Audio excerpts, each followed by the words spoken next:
Ladies and gentlemen, welcome to episode 10. 10, 10, 10, 10, 10. We made it to episode 10.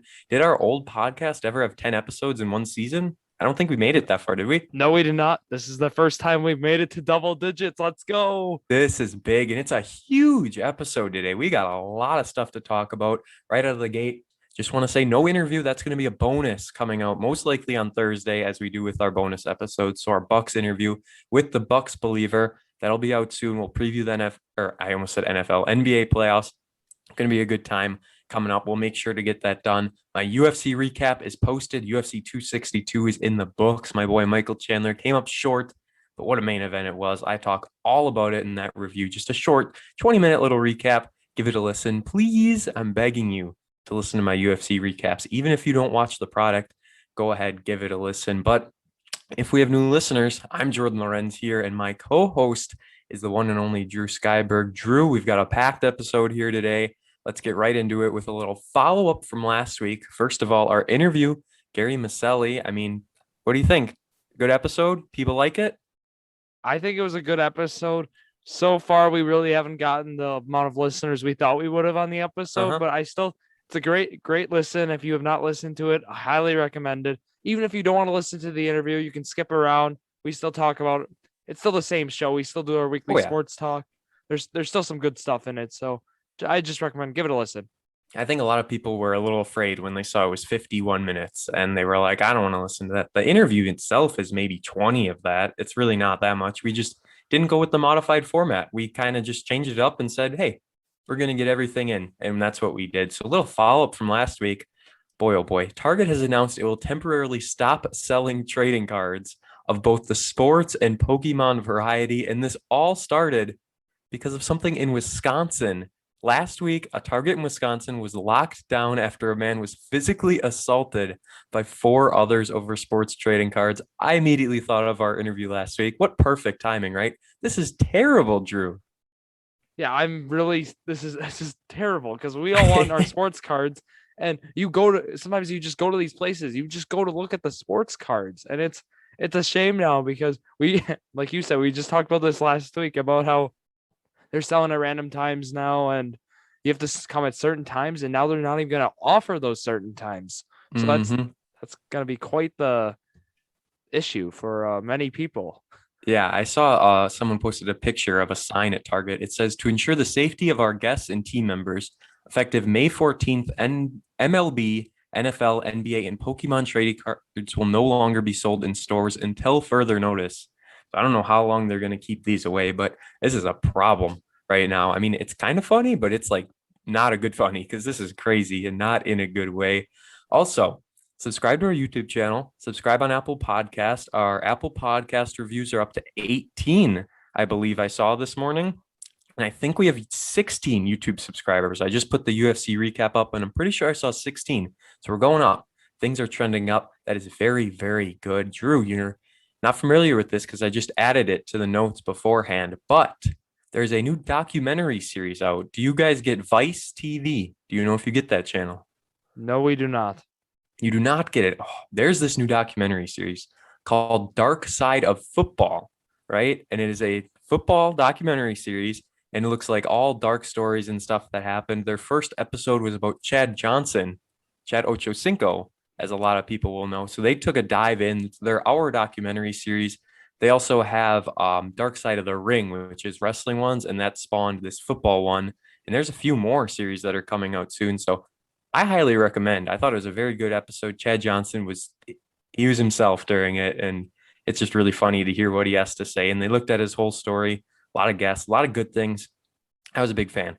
Dark Side of the Football. MLB The Show 21. I have a little gripe real quick before we get into the episode. So I got the game 2 weeks ago, something like that. And I have noticed, because I have a short attention span, right? So like I want to play Road to the Show as my hitter, and then I want to play one as a pitcher. So this year they do it where you can be a two-way player, but like that's not the same to me. I don't want that. So you can choose if you just want to be one way or if you want to be a two-way. But I've noticed you can only have one Road to the Show saved at a time, and it completely resets your other one. And even worse, it keeps all the same perks and stats from that other one to your new guy. So unless I'm doing something completely wrong, what I have noticed is you basically, if you restart, you still have all these big stats and stuff. And like, why would you change them anyways? If you have all the ones from your previous, why would you lower them? I don't know. I have noticed this. I don't know if you've heard anything about it, but I absolutely hate this so far. That sounds like something because you got current gen and now they're all trying to cater to the PS5 and the new Xbox. So now they kind of just put the old gen kind of just like to the wayside. So Uh-huh. that sounds like probably an issue that's gonna occur with that, and hopefully they fix that because I don't have the game this year, and it looks great, which we talked about, but it just that Yeah. sounds I was not a fan so far, and I'd like never played Diamond Dynasty. I tried to, and I got confused right away, and I backed out. So I'm starting a March to October right now with the Brewers, but we'll see how long I actually last with that. But now those are we've got fun. an update. Is it? Yeah, you'll enjoy I it. I like I like snackable things. I don't want to play a full 9 inning baseball game. So like when I saw it started at the 6th inning, I'm like, perfect. This is much better because there I have no patience to sit there and play a full 9 inning game. But speaking of baseball, we are now doing the stats of the week. We're doing more than just one. And we figured out last week when we had co-winners. I mean, before there have been times where we definitely could have more than one. So we're going to do the stats of the week. Two this week, one for high school football. Let's start with this. This is crazy. Fond du Lac and Kimberly combined for 1,325 offensive yards, which is a state record. Fond du Lac had 686 yards with 606 of those on the ground. That is insane. And Kimberly had 639 yards, much more balanced, 356 passing, 283 rushing. Drew, sign me up for this high school football game. How can we go to that? I mean, that's insane. Yeah, I wish we could have been there, but I think for Fond du Lac, I mean, with all the rushing yards, when you have a guy like Braylon Allen, you're gonna have a lot of rushing yards. I mean, we talked about him in one of our first episodes. He's gonna go to Madison. He might play defense there. He might not even be a running back, and that's gonna be crazy. And Kimberly's known for their football, as we know, so that must have been a great game to watch. Well, did Fond du Lac win? I don't even remember, honestly. I could I look think it up. Fond du We'll Lac figure won. it out later. Probably. That would make sense. But yeah, Fond du Lac, Kimberly. I don't know how that game came together, but boy, oh boy, they obviously didn't play defense in that one. It's like an NBA game. So our other stat of the week, Corbin Burns sets a modern day MLB record, 58 strikeouts without a walk to begin a season. Now there's another record here with Corbin Burns, and it's Garrett Cole is like following him. So that record, have you seen that? It must not be to start a year. It just must be consecutive during a season, right? Yep. Garrett Cole has 50, or he had 52 or something at the time, or 56 maybe even. I don't know. But Corbin Burns holds this record with no walks to start a season. Corbin Burns doing phenomenal. But this man, he has a 2-3 record on the year, thanks to absolutely no run support from the Brewers. We'll talk all about it when we get Oh, to our Brewers. It is not fun sadly. to talk about. Let's move to On This Day in History, a stacked On This Day this week, and I've got a fun one to round it off, relating back to that Gary Maselli interview. Once again, on this day in 1875, the first ever Kentucky Derby is held as Oliver Lewis aboards Aristides, who wins in 2 minutes 37 seconds. 1915, on this day, George Zip Zabel from the Cubs, listen to this, relieves with 2 outs in the first inning and winds up winning 4-3 in a 19-inning game, the longest relief job ever. This dude came into the game with 2 outs in the first inning, and he pitched the entirety of the game, which went 19 innings. His arm had to be dead. I don't understand. Why did he pitch that long?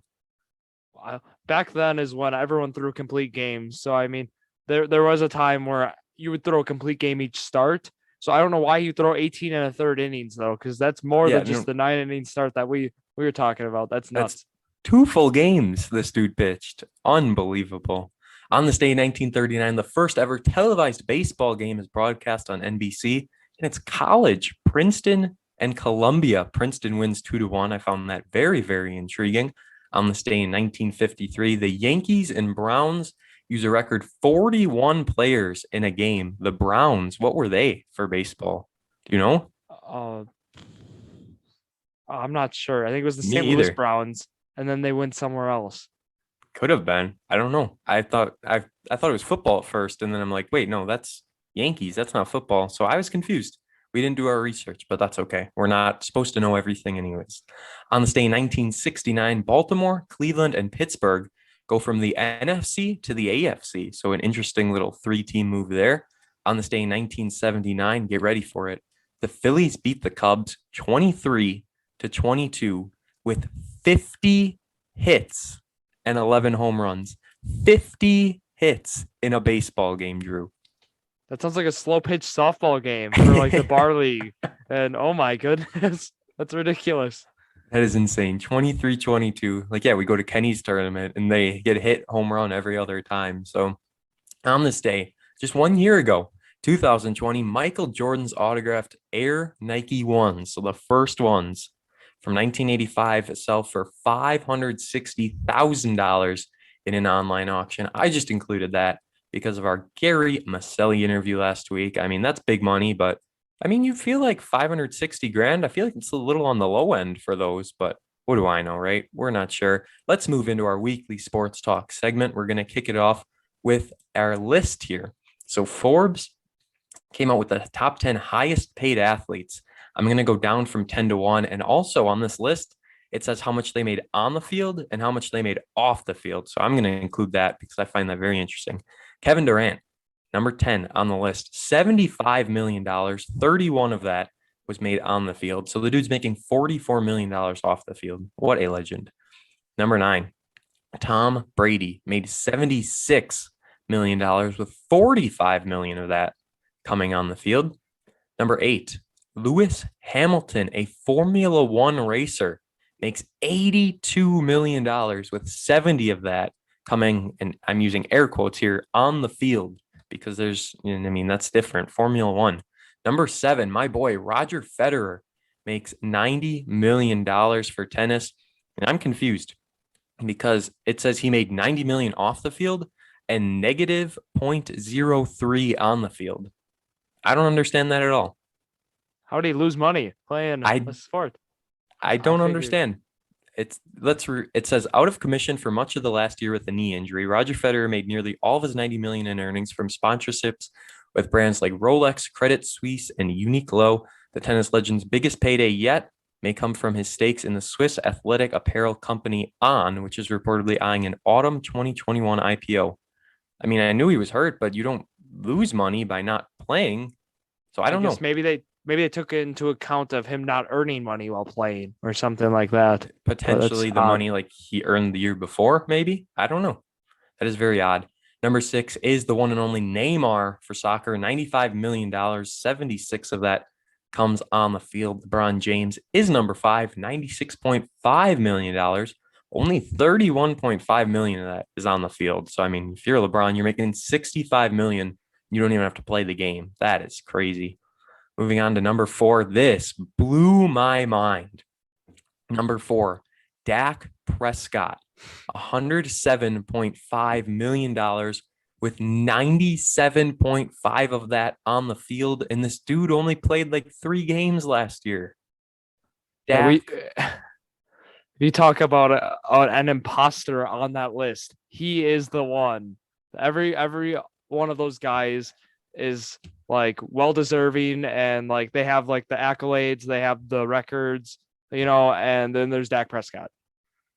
We could have done like a whole bonus episode on this list and we would have had like nothing to say about Prescott compared to the others. He just does not fit in.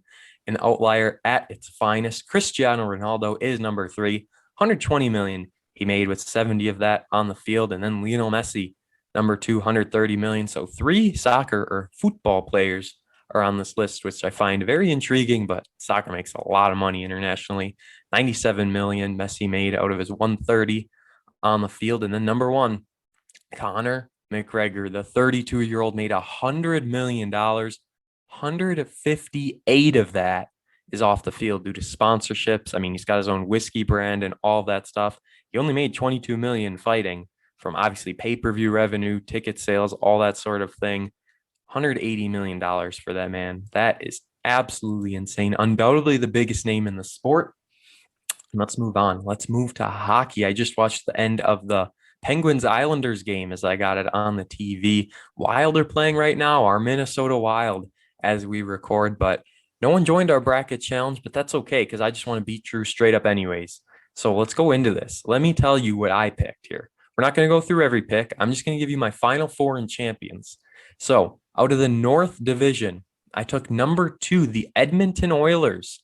I have them beating Winnipeg in 6 games and then beating the Maple Leafs, which is a very, very bold pick, but I went with it. And in the East Division, I have the Boston Bruins going through. I have them beating the Capitals and then beating the Islanders. I picked to beat the Penguins in 7 games. That is a bold pick there as well. Down in the West Division, I have Vegas going through. If we get a Vegas-Colorado matchup in the semifinals of the West Division, that is going to be the best series ever. Those two teams have quite the rivalry now in the world of hockey. In Colorado, I saw 9 out of 14 hockey experts picked Colorado to win it all. Or maybe it wasn't 14 because 5 picked Toronto or Tampa. 5 picked Tampa, 9 picked Colorado, and then 3 picked Vegas, I believe, to win it all from what I saw. So I have Vegas going through in the West Division. The poor Wild, I can't see him making it out of the first round.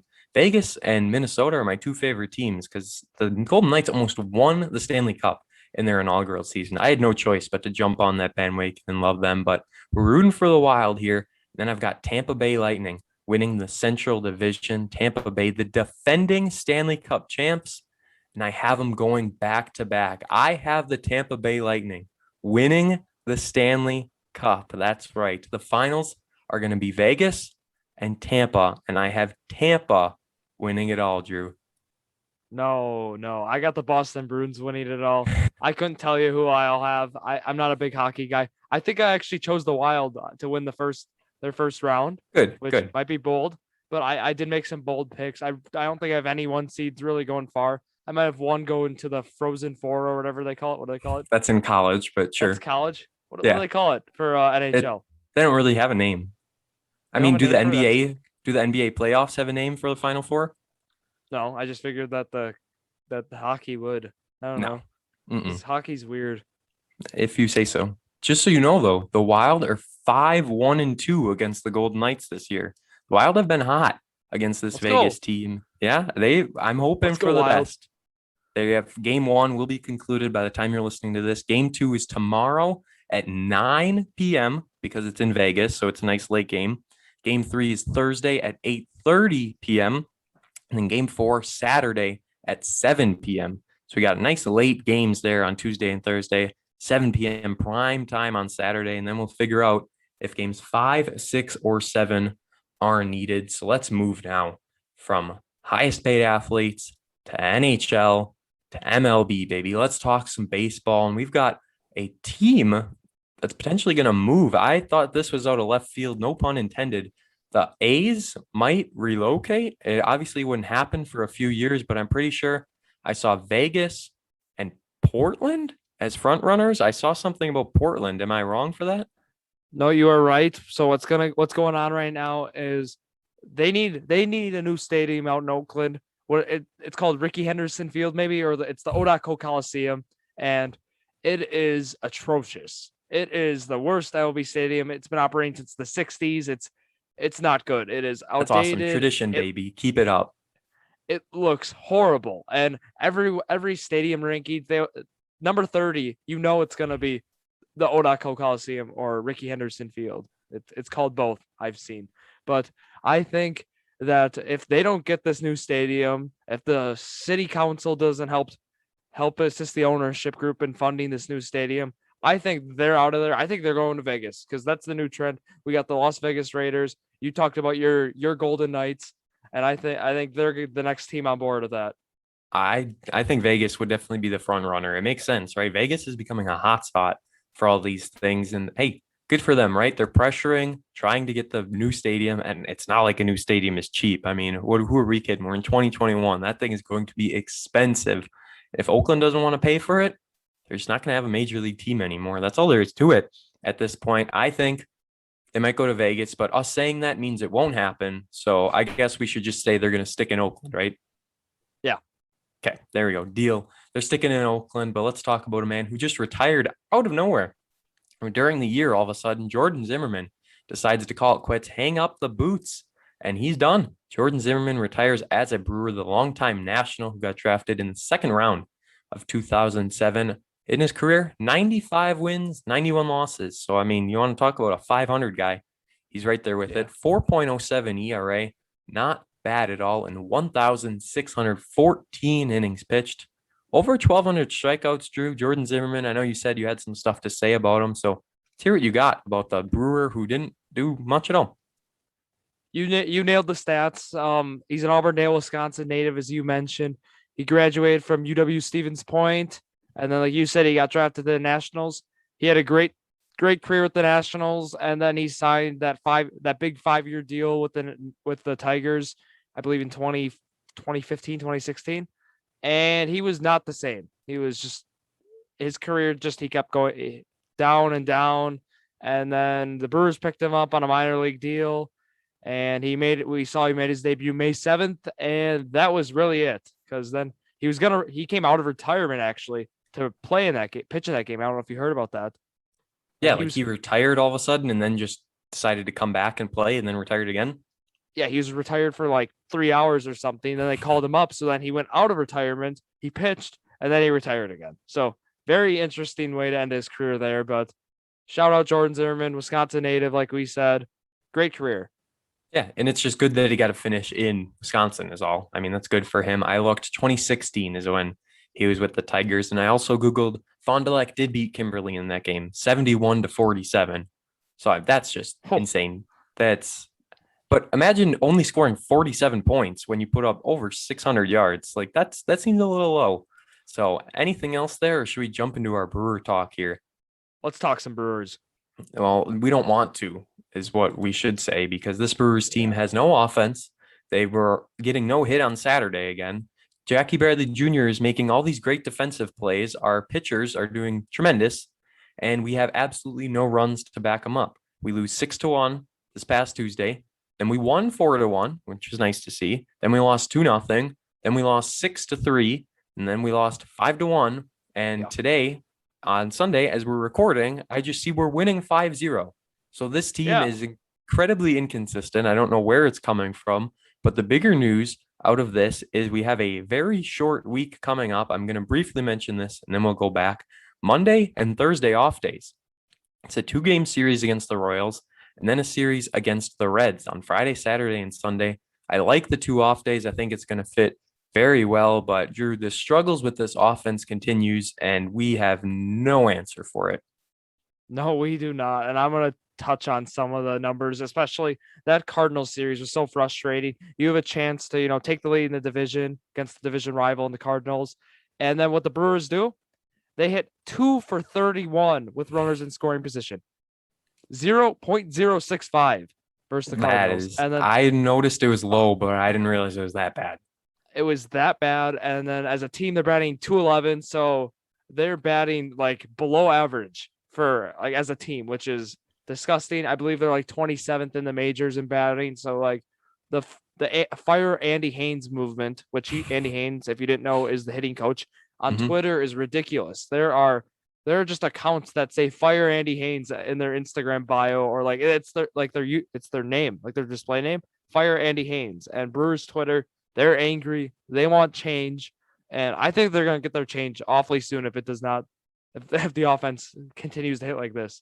Okay, so with that, though, is when I always question how much of that can you actually put on the hitting coach? Like, how much is it really his fault, and how much is it these batters that they just straight up suck? Like, what is the ratio there? Because it can't be as big as all these stupid people think.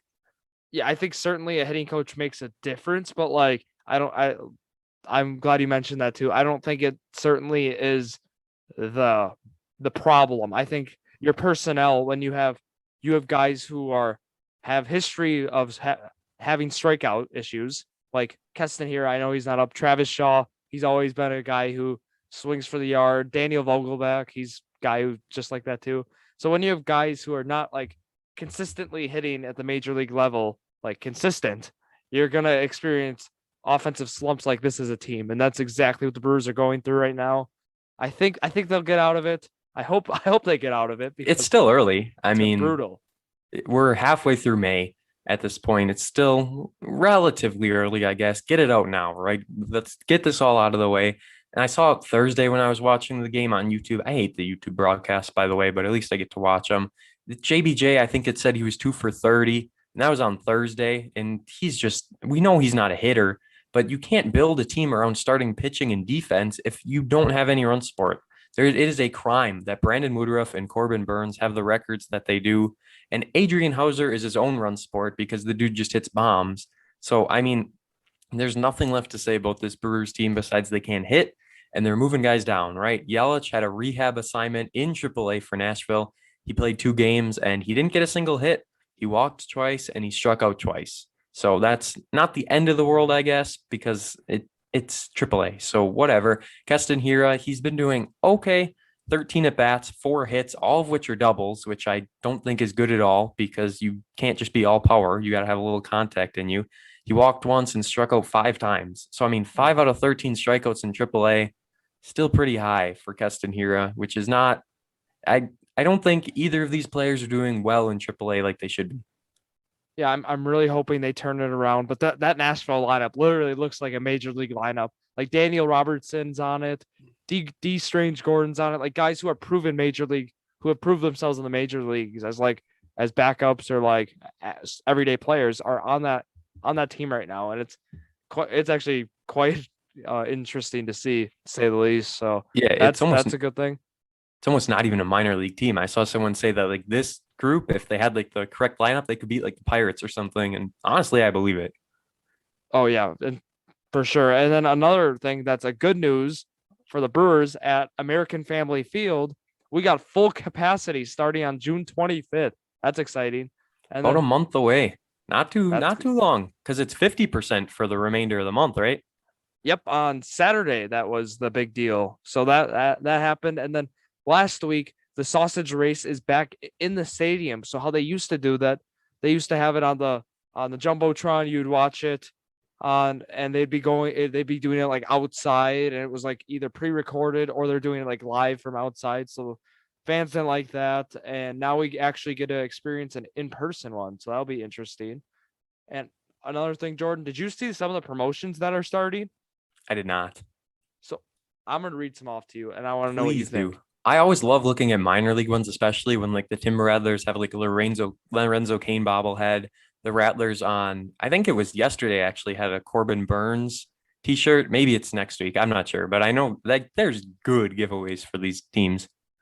So I'm gonna read some of them that I think are very interesting. Sunday, June 6th, Hank Aaron anniversary bobble. All ticketed fans get a Hank Aaron bobblehead that day, which is gonna be incredible. Everyone, Everyone gets a Hank Aaron well, bobblehead, and it's rest in 50% peace. capacity still at that point. So that makes sense, I Yeah, guess. but it's Hank Aaron. I mean, that's gonna be a cool bobblehead. And then that next Sunday, June 13th, Christian Yelich, 40 home run bobblehead. All ticketed fans as well. I So there's did some see cool this one. bobbleheads. I love bobbleheads. You've seen my basement, you know. Oh yeah, yeah. Jordan, let's just say Jordan is a bobblehead connoisseur to say the least. He's got all this stuff. He's got Fenway dirt. He's got the weirdest stuff in The his best basement. stuff. Yeah, he could give you a tour of it. It's ridiculous.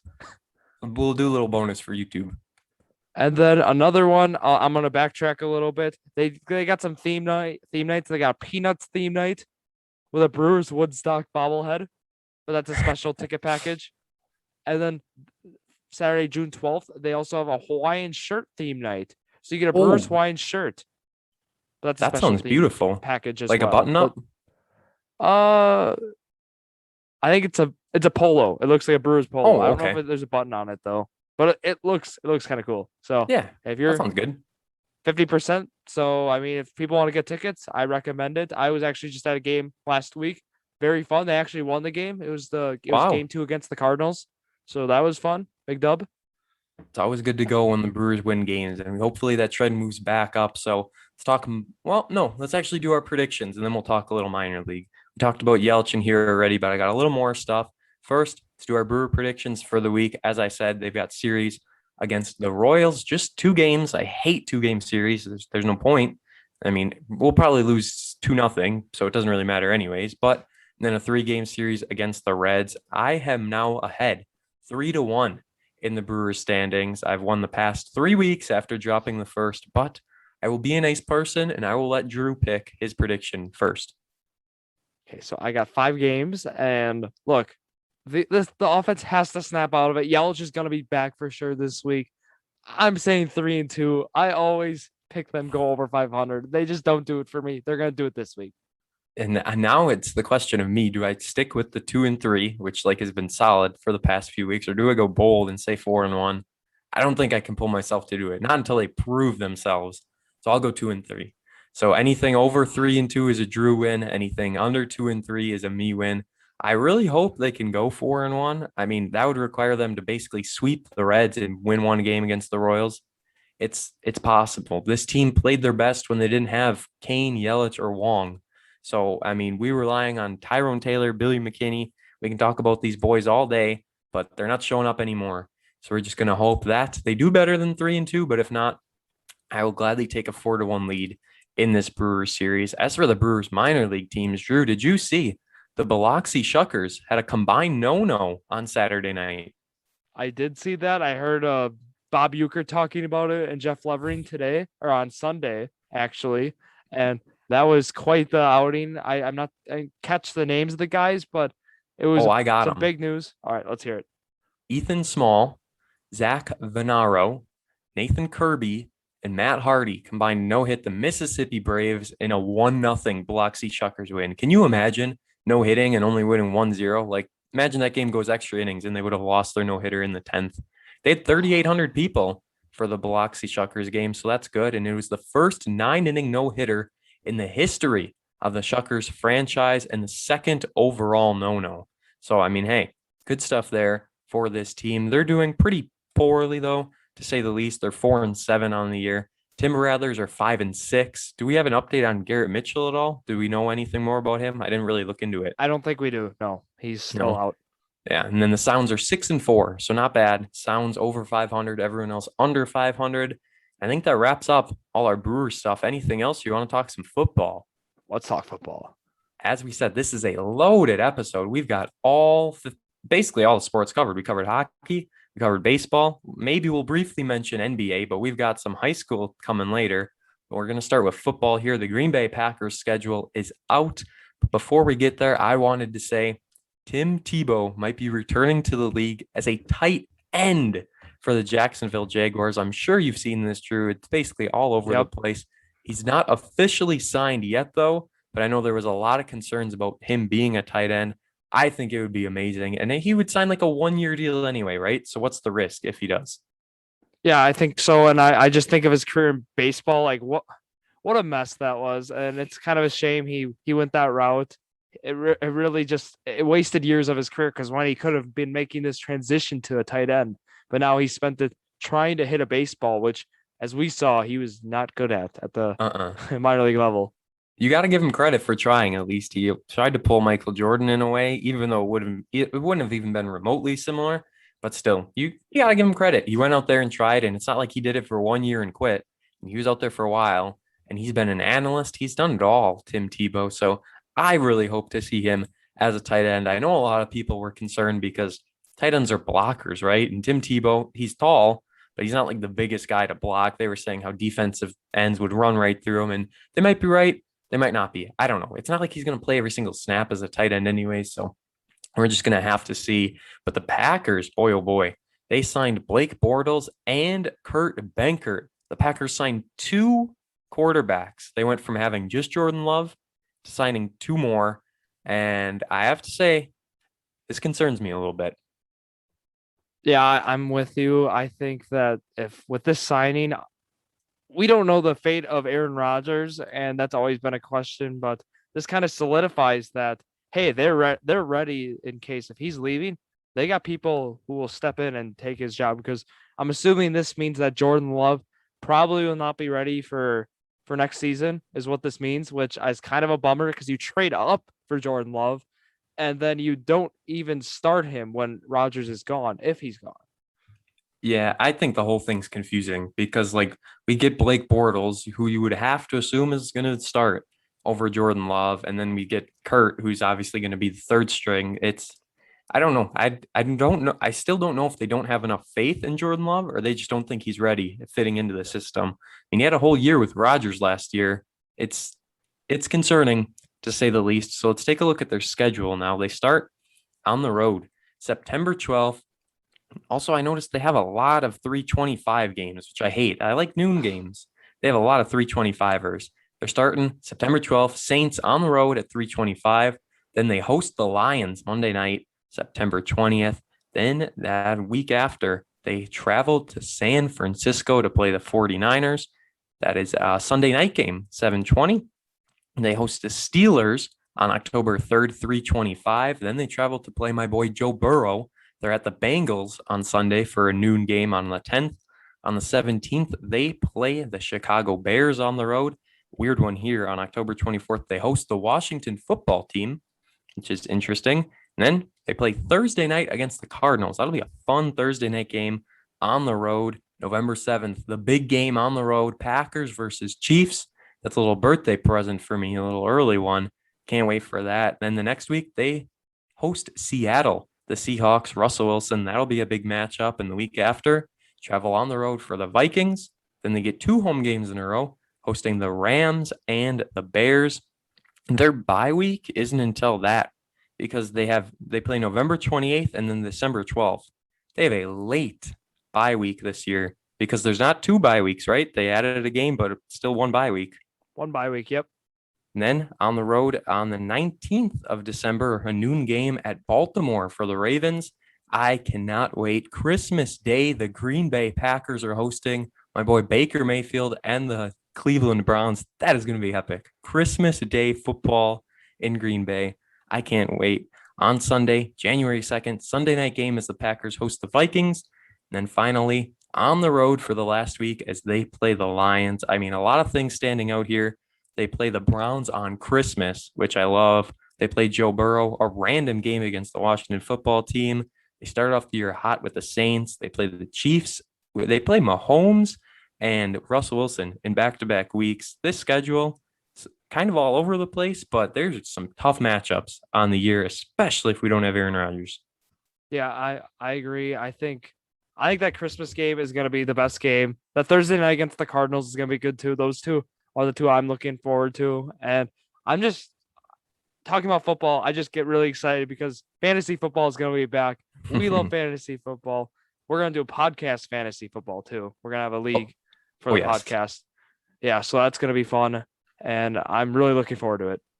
I think everything is going to go well if we have Aaron Rodgers. If not, they obviously scheduled some marquee Thursday night, Sunday night games thinking it's going to be Rodgers versus Mahomes, Rodgers versus this, Rodgers versus that. And if it's not, no one wants to see Blake Bortles playing the 49ers. I mean, this could go south and who knows, because they like to change things too. So all of a sudden they might change a Sunday night game to Sunday at noon. We're just going to have to wait and find out. That's basically everything for our football. I mean, briefly, I guess I could mention Devontae Adams. He said he's not really happy if the Packers get rid of Rodgers, and his career with the Packers might be. Imagine if we lose Rodgers and Adams. Like, think about that for a minute. I don't want to. What would happen? I just Blake Bortles to Alan Lazard, Blake Bortles to Marquez Valdez-Scantling. Who drops it? Yeah. It would be horrendous. This would go from a Super Bowl contender team to a New York Jets style season fast. And we still blew all our money re-signing Aaron Jones, which didn't make sense. This team is wild. No pun intended as I'm watching the Wild right now, but let's go to basketball, right? High school basketball might have a shot clock in a few years. Shot clock allowed by state adoption for high school basketball in 2022-2023. So beginning with that season, a 35-second shot clock will be permitted in high school basketball games by state association adoption. A proposal for a national rule mandating a shot clock was not approved. So this would be a state by state thing, which I kind of hate because if it's not everywhere, why would it be just in one place? I feel like that kind of messes up recruiting a bit, but 35-second shot clock. We didn't talk about this beforehand, so I'm dying to hear your thoughts. I'm on board 100%. This needs to Thank happen. you. I've seen basketball games where when you have the ball with 2:30 left, you're up two possessions. I'm just gonna wait this thing out a minute and a half. And I've seen it in girls varsity. I've seen it boys varsity. I've seen my own team Valders do it before, and it bothers me as a fan. I think this needs to happen. And 2022 was it 2022 to 2023 is the Yeah. first year.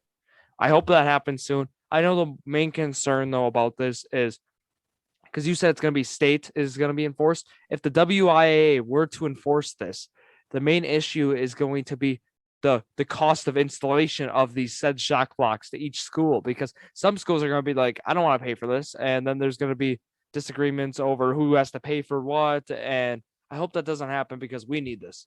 I never even thought of that. Like that didn't even cross my mind. But yeah, that makes total sense. And if it's approved in the state, there's no way it wouldn't be in every school because it kind of has to be, right? But the money thing, yeah, that's a big factor. Didn't really think about. And it's not just girls' games, like you said too. I mean, sometimes girls might hold a ball for 4 minutes, but still, guys are doing the same thing, especially with 2 minutes left, like you mentioned, two and a half, even a minute. I don't want to see a team hold a ball for the final minute of the game when they're up by four. I want some action. I want them to force up a shot, miss it, and we get a fun game down the stretch. Shot clocks make everything better. Like they make random plays in the second quarter exciting because you just got to get that shot off and it's a banked shot that no one should have made. I think shot clocks are great. There's no reason not to have one in high school. I don't know why they wouldn't. And it's taken this long, and we might see a shot clock in every state but Wisconsin for all we know. It's money too comes into factor. So obviously bigger schools wouldn't really have a problem with it. But yeah, I mean, let's go. Let's go. Let's go. Patrick Baldwin is heading to Milwaukee. I mean, this is just, I was in a way shocked, but in a way I expected it. I don't know. I really didn't know what this man was going to do, but it seemed like not the easy way out, but the smart move almost to stay with his dad, head coach of Milwaukee. This, Drew, just made you go from 0 Milwaukee basketball games to every single one. And as you guys know, I'm wearing a Marquette sweatshirt right now. I am a big Marquette basketball fan, but I'm going to UW Milwaukee.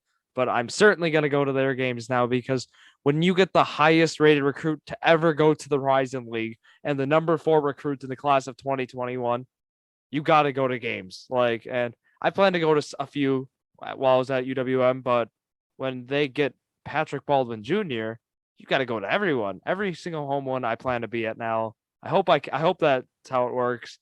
But from Hamilton High School, Patrick Baldwin, he's an absolute stud. Like you said, his dad's the coach at Milwaukee, and rumor had it his dad was actually on the hot seat for coach at Milwaukee. So I'm pretty sure this solidifies that he's gonna be there next year. But Yeah, imagine they fire him now when his kid signs. That would be terrible. Well, I've seen rumors that if Patrick Baldwin were to choose Duke or Georgetown, who are the other two finalists in the running for him, that if he were to commit to one of those schools, his dad, Patrick Baldwin, was out at Milwaukee, was what I saw. And imagine firing someone because a 5-star recruit is going to Duke instead of UW Milwaukee. Like, think of how crazy that sounds. And think of how crazy it is as a player choosing to go to UW Milwaukee over Duke. Like, I understand Duke is down but it's like the biggest program. He's going to stay with his dad. You know, that entire offense is going to be run around Patrick Baldwin. His dad knows him. He knows his strengths. He knows his weaknesses. I think it's going to be perfect. Maybe not first year. They won't do too hot as it takes some adjusting to get up. But boy, oh boy, that is huge for Milwaukee. Anything else there? Or should we do this trivia? I'm worried about Patrick Baldwin because Patrick Baldwin Jr., he's going to be a lottery pick. I think he's going one and done. I think we only give him a year at Milwaukee, but I'm going to enjoy that year while it lasts. Yeah, it really just depends how he does the first year is all. I mean, that's up in the air because if he does extremely well, you know he'll be gone. But if he kind of middle of the even if he kind of goes middle of the road, he might go still. So yeah, I guess possibly one and done.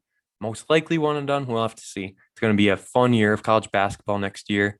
Should be full stadiums and stuff, right? I see no reason why it wouldn't be at this point. And NFL, they're trying to get full stadiums as well. So Good stuff all around. That was our lengthiest weekly sports talk segment to date, but it was worth it. We had a lot of stuff to talk about. You missed trivia last week. Let's do it this week. The final part of season 1 of trivia. We're going to have 50 total questions now to round things off.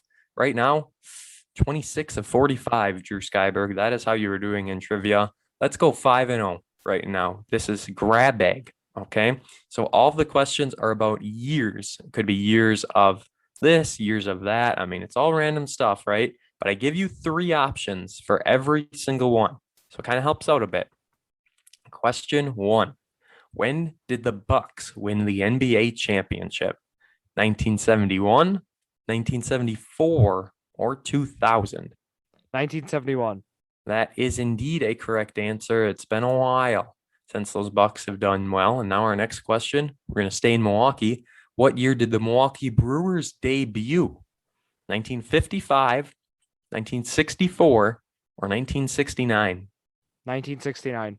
That is a correct answer. 2 of 2 to start. I'm liking this. We're going to stay in Milwaukee.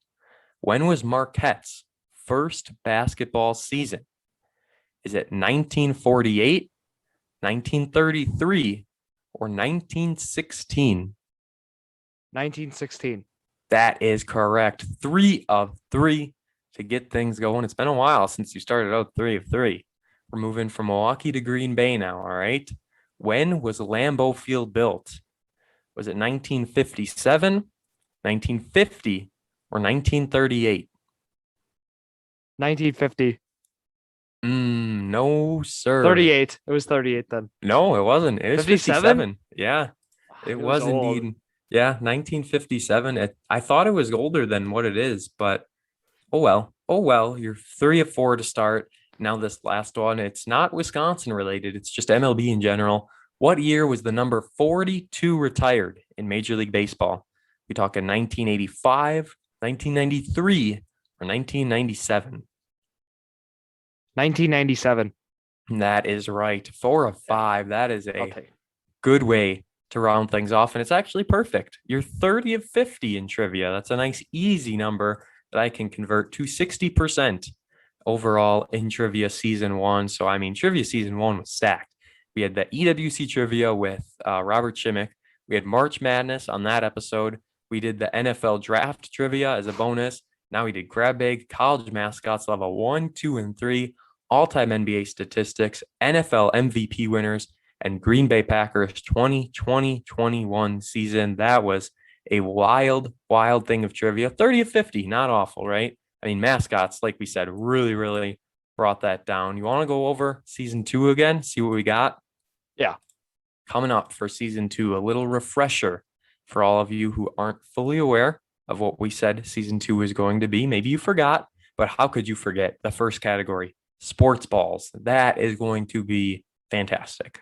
Category number 2, video game cover athletes. Category 3, all-time MLB statistics. We did NBA. Now we're doing MLB. Now we're doing NBA MVP winners. We did NFL. Now we're going to do NBA and grab bag returns, and it is all about arenas.